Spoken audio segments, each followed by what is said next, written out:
아멘. 마가복음 강의 이런 6번째 시간, 무지한 자들과 깨닫는 자들이라는 제목의 말씀을 가지고 오늘 이 시간 함께 은혜 받기를 원합니다. 우리는 예수님의 생신이신 성탄절을 앞두고 있습니다. 그런데 공교롭게도 예수님 성탄의 이야기를 해야 하는데 딱 이 성탄주가 있는 그 주간에 예수님의 십자가의 죽으심에 대한 이야기를 우리가 해야 합니다. 그런데 여러분, 예수님의 이 성육신하신 성탄절이 우리에게 진정한 기쁨의 소식이 될 수 있는 이유는 뭐 때문에요? 예수님이 죽으심이 있었기 때문에 그 성탄이 우리에게 진정한 기쁨이라는 것이죠. 아멘. 만약 예수님이 그냥 자신의 죄로 말미암아 죽으셨다면, 아니 어쩌면 예수님이 죽으시지 않았다면 그 주님의 성탄은 온 인류가 이렇게 기뻐해야 할 이유가 없는 거예요. 그렇잖아요. 예수님의 죽으심이 우리에게 주는 의미가 무엇일까요? 예수님의 죽으심은 예수님 스스로의 죄로 인한 죽음이 아니었습니다. 그렇기 때문에 오늘날 우리에게 성탄이 더욱더 기쁨이 되는 것이죠. 아멘. 성경은 분명히 예수님은 참혹한 십자가에 달려 죽으실 만한 죄가 있으신 분이 아니라고 분명히 증거하고 있습니다. 당시 종교 지도자들은 이런 예수님을 뭐라고 무슨 죄를 뒤집어 씌웠어요? 신성 모독이라는 죄를 뒤집어 씌워서 예수님이 죄인이라는 것을 강조했지만, 그런데 여러분, 예수님은 하나님의 아들이심에 분명하셨고, 아멘. 그들이 신성 모독 죄를 예수님에게 뒤집어 씌운 이유는 진짜 예수님이 신성 모독 죄를 범하신 것이 아니라 사실은 당시 종교 지도자들 자신의 배를 불리우는 데 있어서 예수님이 걸림돌이었기 때문에 그 걸림돌을 제거하기 위해서 종교 지도자들은 예수님을 신성 모독자로 그렇게 죄를 뒤집어 씌운 거였습니다. 또한 유대인의 총독 빌라도 앞에 예수님을 데리고 가서 예수님을 죽여달라고 소리칠 때도 마찬가지였습니다. 사실 빌라도는 예수님에게 죽을 죄를 찾을 수가 없었어요. 그래서 놓아줘야 한다라고 그렇게 이야기하지만 많은 당시 모여있던 무리들이 밀란을 일으킬 것을 걱정해서 결국은 빌라도는 죄 없는 예수님을 정치범으로 몰아서 십자가에 죽게 하셨습니다. 예수님이 중간에 계시고 좌우에 두 강도가 있었다, 그렇게 성경은 이야기하는데 이 두 강도가 사실은 뭐예요? 잡범들이 아니라 뭐였다는 거예요? 십자가를 질 정도 되었다면 그 당시 이 정치적으로 무언가를 뒤집어 놓으려고 하는 그런 세력 가운데에 그런 일을 도모하다가 사람을 죽이고 강도짓을 했던 그런 사람이었다라고 볼 수 있죠. 그래서 예수님의 좌우에 그 두 강도가 그렇게 이 십자가를 같이 달렸고 중간에 예수님이 달리신 이유도 사실은 이유가 있는 거예요. 그냥 함께 그냥 다 죽일 때 같이 죽이죠, 이게 아니었다는 거예요.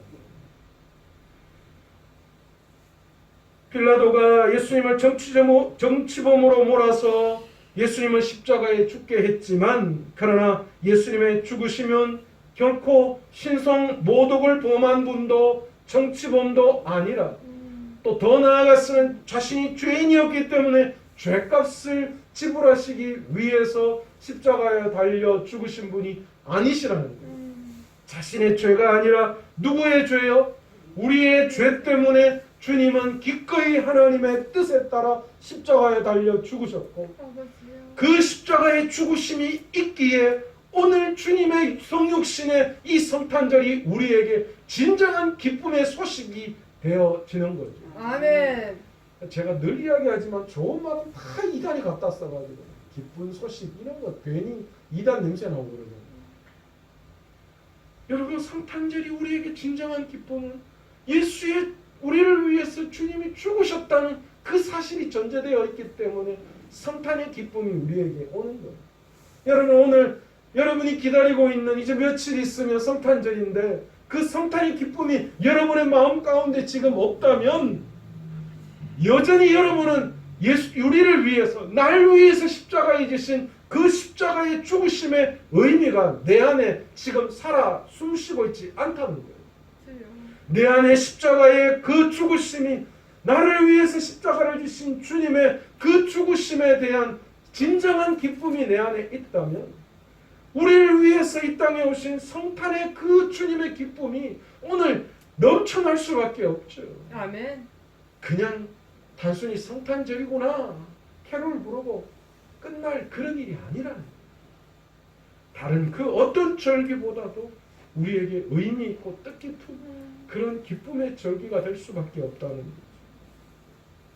오늘 본문에 보시면 십자가 처형을 집행하는 책임자인 백부장의 고백이 놀랍게도 기록되어져 있어요. 오늘 본문 39절에 보시면 백부장이 뭐라고 고백하고 있습니까? 예수를 향하여 섰던 백부장이 그렇게 숨지심을 보고 이르되 이 사람은 진실로 하나님의 아들이었도다 하더라. 백부장은 십자가에 달려 죽어가시는 예수님 앞에 서 있었습니다. 왜요? 그 모든 십자가 처형의 집행관이 책임자가 백부장이었기 때문에 처음부터 주님이 돌아가시는 그 순간까지 그는 모든 것을 다 보고 있었습니다. 그런데 그가 예수님의 숨지심을 보았고 예수님의 비통에 찬 절규를 들을 때에 예수님께서 진정으로 하나님의 아들이셨다라는 것을 오늘 본문을 통하여 그가 그의 입술을 통하여 고백했음을 우리는 볼 수 있습니다. 놀랍지 않습니까? 사형의 모든 집행을 책임하는 책임자가 그의 입을 통하여 그분은 진짜 하나님의 아들이셨다 그렇게 고백한 거예요. 이게 있을 수 있는 일이에요. 저만 이렇게 막 흥분한. 백부장은 여러분 이 백부장의 이 고백에는 두 가지 의미가 있어요. 첫 번째는 빌라도가 내린 십자가 형벌이 잘못되었다라는 것을 이야기하는 거예요. 그렇잖아요. 백부장이 누구 소속이에요? 로마 군인 소속이잖아요. 빌라도의 직계 지금 명령을 따르는 사람이에요. 그런데 그가 그의 입술을 통하여 빌라도가 잘못했다라고 증언한 거예요. 또 하나는 예수님이 진정한 하나님의 아들이셨다라는 사실을 유대인의 편, 제자의 입을 통해서가 아니라 이 로마 정부의 편에 서 있는 백부장의 입을 통하여서 이방인의 입을 통하여 증거되어지는 그런 놀라운 역사가 오늘 본문을 통하여 기록되어졌다는 거예요. 그러니까 이거잖아요. 내하고 반대되는 사람이 내 말이 옳다라고 이야기한 거잖아요. 여러분, 무엇 때문에 백부장이 예수님을 하나님의 아들이라고 그렇게 고백할 수 있었을까요? 첫 번째는 눈에 보이는 징조였습니다. 33절에 보시면 제6시가 되매 온 땅에 어둠이 임하여 제9시까지 계속되었다 그렇게 이야기하잖아요. 여러분, 제6시는 오늘날로 정오예요. 12시.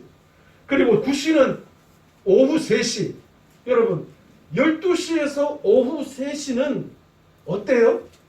태양이 가장 중천에 떠오르는 가장 태양빛이 뜨거운 가장 밝을 때 그때가 제6시에서 제9시 사이였습니다. 그런데 성경은 놀랍게도 가장 밝은 대낮에 무슨 일이 일어났어요? 어둠이 찾아왔다. 그렇게 이야기하고 있어요. 여러분, 가장 밝아야 할 대낮에 어둠이 찾아왔다는 것 자체만으로도 충분히 공포를 느끼지 않았겠어요? 여러분, 얼마 전에 뭐 지진 났다고 하는데 우리는 못 느꼈어요. 근데 제가 예전에 포항에서 지진 날 때는 부산에서도 느꼈어요.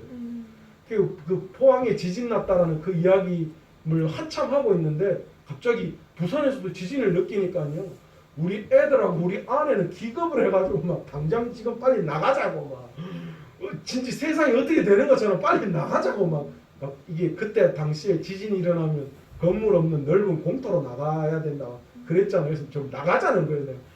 그랬다고 막 안 해도 된다. 이 정도로는 끄떡없다 아직은. 만약 이어서 그러면은 그 지진 일났는 데는 뭐 난리 났다. 괜찮다. 일단은 기다려보자. 근데 여러분, 그 자연이 흔드는 잠깐의 그 지진 하나에도 사람들이 이렇게 공포스러웠는데, 가장 밝아야 할 대낮에 온 세상이 어둠이 차다. 근데 여기 온 세상은 지구 전체를 이야기하는 것이 아니라 당시 예수님이 이 지금 골고다 십자가에 달려 죽으신 그 유대 땅을 이야기하는 것 같아요. 그곳에 어둠이 임했다는 거예요.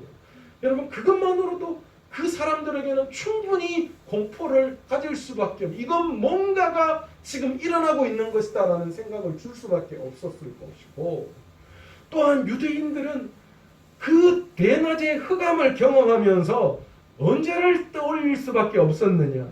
과거 옛날 조상들이 애굽에서 종살이 할 때에, 그때 애굽에서 나올 때 하나님께서 애굽 땅에만 3일 동안 흑암이 뒤덮게 하셨다라는 사실. 그것을 그들은 율법의 이 구약 성경을 굉장히 많이 읽었던 그런 사람들이었기 때문에 과거에 하나님의 임재를 상징했던 애굽 땅에 재앙을 내렸던 그 3일 동안 세상이 애굽 땅이 깜깜했던 그때를 기억해 냈을 거예요. 이것은 그들에게 예수님의 죽으심이 천지를 창조하시고 주관하시는 하나님의 진노가 임했다는 생각을 가지게끔 하기에 충분한 내용입니다. 두 번째로 이 백부장이 왜 이렇게 예수님을 하나님의 아들이라고 고백할 수 있었는가? 예수님의 마지막 절규를 보면 알 수 있습니다. 지금까지 예수님은 그 어떤 억울한 이야기에도 입을 띄지 않으셨어요. 입을 다무셨어요. 억울한 이야기를 하든 어떤 조롱의 이야기를 하더라도 예수님은 입을 열지 않으셨어요. 그런데 드디어 입을 열고 하신 말씀이 무엇이냐? 34절에 제9시에 예수께서 크게 소리 지르시되 엘리 엘리 라마 사막다니 하니 하시니, 이를 번역하면 나의 하나님 나의 하나님 어찌하여 나를 버리셨나이까 하는 뜻이니라. 예수님의 마지막 십자가에서 입을 여셔서 하신 말씀이 이 말씀이셨다는 거예요. 그런데 여러분, 이 문장을 해석하기 위해서는 당시에 사용했던 언어에 대한 이야기를 좀 하지 않을 수가 없어요. 여러분, 구약시대 유대인들이 사용한 언어는 무엇입니까? 유대인들의 말은 히브리 말이었어요. 여러분, 이 히브리어라는 뜻에는 어떤 뜻이 포함되어져 있느냐면 강을 건너온 사람이다 라는 이야기가 그 속에 포함되어져 있어요. 그러니까 애굽에서 종살이 하다가 이 홍해를 건너온 그들이 사용하고 있는 언어가 히브리어였다라는 거예요. 그래서 구약 성경은 히브리어로 기록되어져 있죠.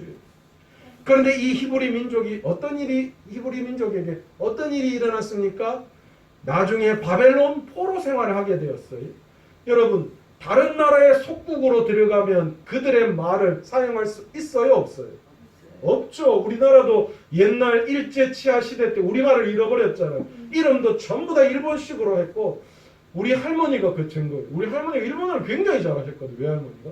저도 이 일본어를 할머니한테 많이 배웠어요. 축구회가 우에니 혼가 아리마스 이런 막 저한테 일본어를 가르쳐 주시더라고요. 그 이유가 뭐냐? 그 당시에 우리나라 땅에 살았지만 그러나 우리나라에 주권이 없었기 때문에 언어를 사용할 수가 없었어요. 그래서 뭘 했느냐? 일본어를 쓸 수밖에 없었다는 거예요. 이 히브리 민족도 바벨론의 포로 생활을 하면서 그들의 언어를 사용할 수 없었어요. 그 당시 바벨론, 아수르, 바벨론, 그 당시 그 제국들이 활동할 때 썼던 아람어가 아람어를 그들이 사용했다라는 거예요. 이 아람어는 예수님 시대까지 계속해서 사용된 언어였습니다. 그런데 이 언어가 로마 제국, 이 로마 제국의 문화가 무슨 문화입니까? 헬라 문화잖아요. 그리스 문화예요. 그리스 철학, 그리스 문화, 그것이 들어오면서 이 언어가 그리스어, 헬라어가 그들에게 이제 통용되기 시작했던 거예요. 왜냐하면 로마가 제국을 통합했기 때문에 온 이제 사람들이 이 로마어를 공용어로 쓸 수밖에 없습니다. 그래서 헬라어를 사용했어요. 그래서 당시 예수님 시대에는 아람어와 헬라어가 동시에 사용되었다는 거예요.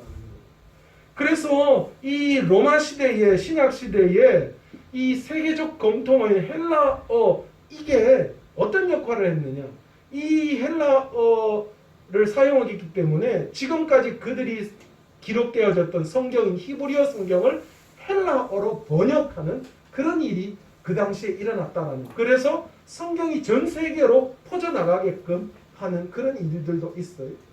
이 히브리어 성경을 헬라어로 바꾼 번역본이 오늘날 우리에게도 굉장히 의미가 있는데, 이게 우리가 늘 목사님들이 이야기 70인역 하잖아요.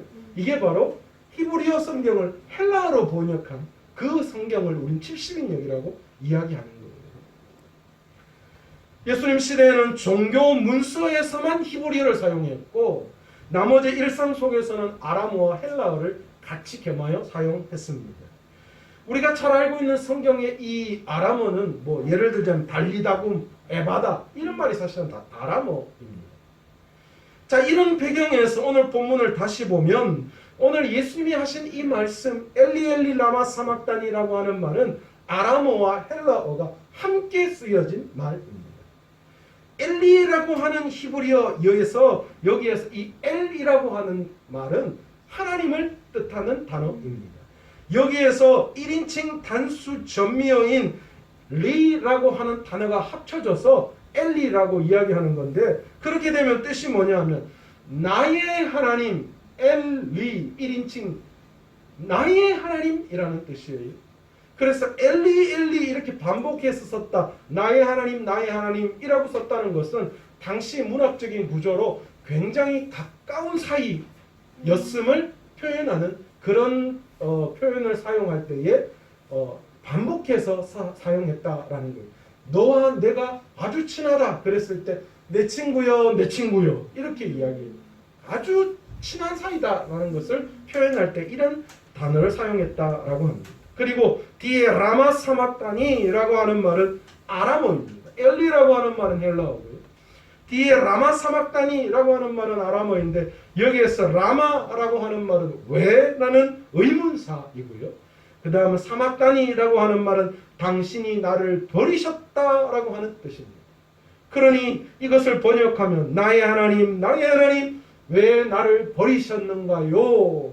라고 하는 뜻이 됩니다. 오늘 본문에서 이 모든 내용을, 사실은 이게 예수님의 이 의미가 어떤 뜻인지를 사실 다 담을 수는 없어요. 굉장히 이 단어에는 큰 의미가 포함되어 있어요. 그러나 이 예수님의 절규 속에서는 인류의 죄로 인하여 하나님께 버림받으심에 대한 예수님의 절규이기도 했으며, 또한 기꺼이 하나님의 뜻을 받아들여 순종하겠다는 예수님의 순종을 담고 있는 그런 절규이기도 했습니다. 그리고 마지막 세 번째 백부장이 고백한 이유는 38절에 보시면 성소 휘장이 위에서부터 아래로 찢어져 둘이 되니라 라는 이 말씀이 있습니다. 여러분, 성소 휘장은 대략 한 2m쯤 되는 가로막 커튼과 같은 거예요.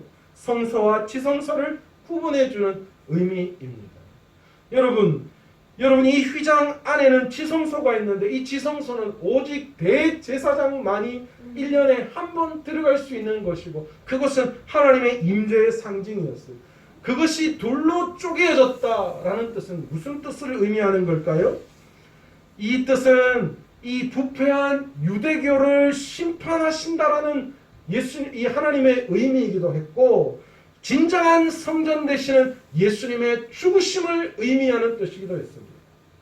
그리고 또한 예수님의 이 죽으심을 통하여서 하나님 아버지께 이제 누구도 어떤 다른 무엇인가를 거치지 않고 우리가 이제는 직접적으로 하나님 앞에 나아갈 수 있는 길이 열렸다는 것이고, 또한 유대인에게만 주어졌던 하나님의 백성이라는 특권이 이제 온 인류 모든 사람에게 주어졌다라는 의미가 이 성소 휘장이 찢어지는 이 한 사건을 통하여 우리는 알 수 있습니다. 예수님의 사형 집행을 총괄했던 백부장은 예수님의 십자가 죽으심 앞에서 일어난 일련의 이런 일들을 보면서 예수님은 결코 죄가 없으신 분이시며 로마가 내린 십자가 처형이 잘못되었다라는 것을 공식적으로 선포하고 있었습니다. 또한 예수님을 믿고 받아들여야 한다라는 것을 이방인 예수님을 십자가에 죽이게 하는 모든 절차를 감당했던 그 백부장의 입을 통하여 공식적으로 선포한 내용이기도 했다라는 거예요. 그러니까 이게 엄청난 백부장의 이 고백이 우리는 그냥 지나쳤지만 이 백부장의 이 고백이 엄청난 의미가 담겨져 있다는 거예요. 그런데 여러분 놀라운 것은 그런 반면에 다른 무리들이 35절에 등장합니다. 곁에 섰던 자 중 어떤 이들이라고 표현하고 있는 거예요. 이들은 예수님의 이 절규를 듣고 뭐라고 이야기합니까? 그들은 조롱 섞인 말로 저가 엘리야를 부른다. 그러니 엘리야가 와서 자신을 살려주나 보자. 그렇게 이야기했어요. 여러분 여기에서 해면에 신 포도주를 적시어 갈대에 꿰어 예수님께 마시겠다. 이 장면이 나오는데 여러분 이게 굉장히 나쁜 짓이에요. 여러분 이 신 포도주는 엄청난 강력한 마취제 역할을 하는 거예요. 그러니까 예수님에게 이것을 줬다라는 것은 다른 말로 이야기하면 지금 예수님이 이 고통을 잠시 멈추게 해서 예수님이 이야기하는 그 엘리야가 와서 말라기 4장 5절에서 6절에 이야기한 마지막 심판에 이를 때에 하나님이 선지자 엘리야를 보내신다라는 그 이야기가 진짜 이루어지는지 한번 보자는 거예요. 그러니까 그 전에 죽지 말라는 거예요.